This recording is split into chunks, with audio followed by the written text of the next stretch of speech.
In a few minutes, how student debt can perpetuate economic inequality.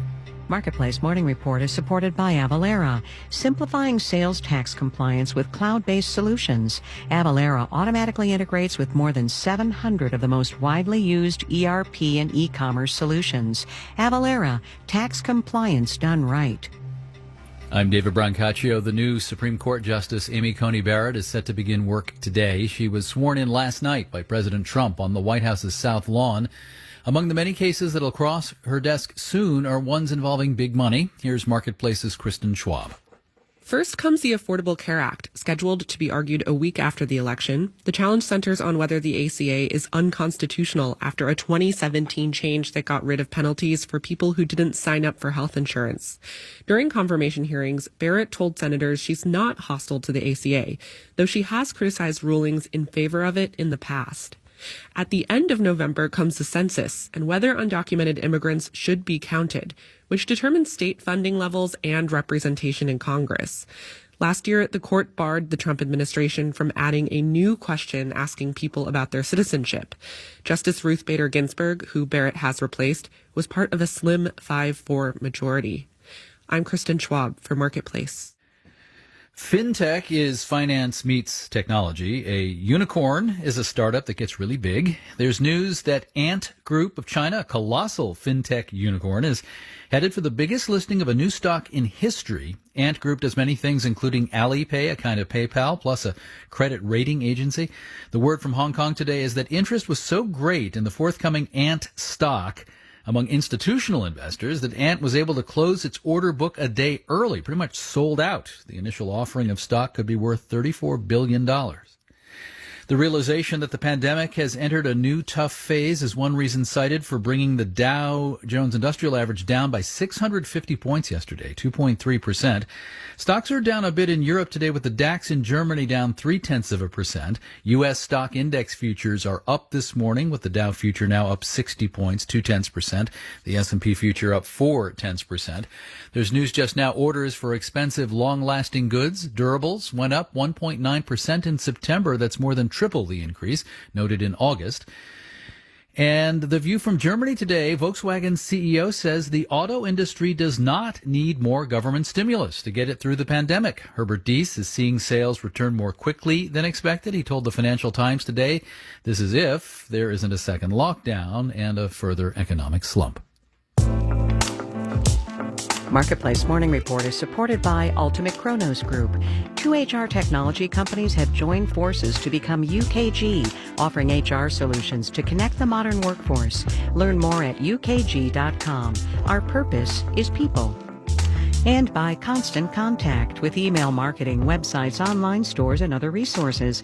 Committed to helping small businesses and nonprofits stay connected and do more business online. More at ConstantContact.com. Now to our ongoing series, Reimagining the Economy, where we look at ways to come back from this deep recession so that the economy better serves more people than it did before the pandemic. This morning, data that show how the wealth of black families continues to lag across generations and that the burden of student loan debt is a key part of this. Fenaba Addo is a professor of consumer science at the University of Wisconsin-Madison who's looked at this. Professor, welcome. Thank you for having me. What have you found in terms of student debt when you look at it in the context of the race of the people holding the debt? Well, our research has found that Black borrowers tend to borrow the most. They tend to have higher loan balances, and they have highest rates of default and delinquency while in repayment. In this general discussion of widening inequality in America, there's some very concerning features here. I see that for white families, the wealthier a family is, the less student debt they take on, but that's not necessarily the pattern for black families? Yeah, so that's actually one of the striking findings of one of my earliest articles. White young adults who went to college and took on debt, as their parental wealth increases, they took on less debt, right? We did not find any evidence to support this same relationship among Black borrowers.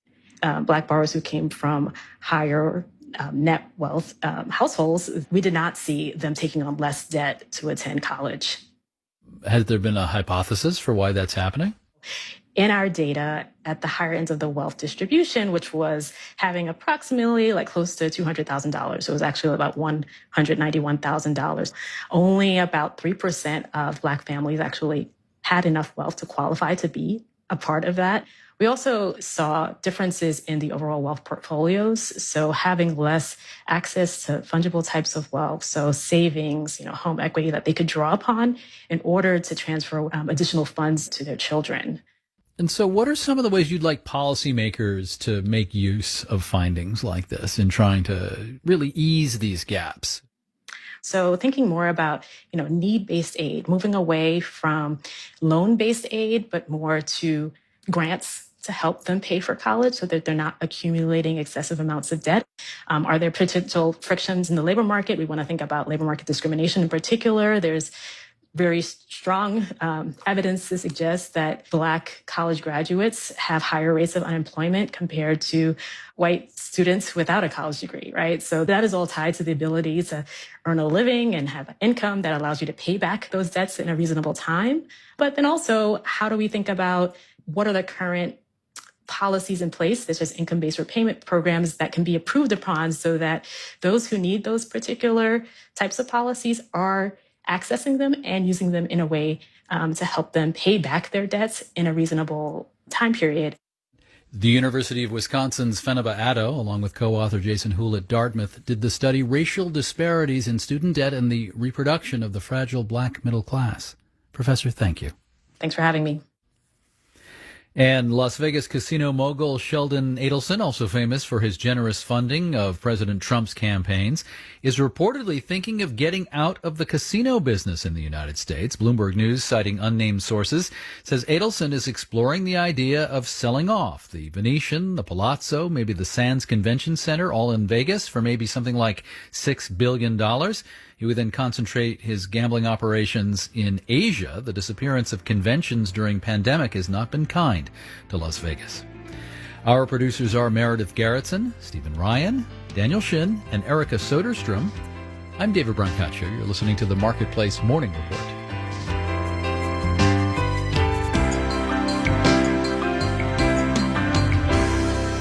From APM, American Public Media,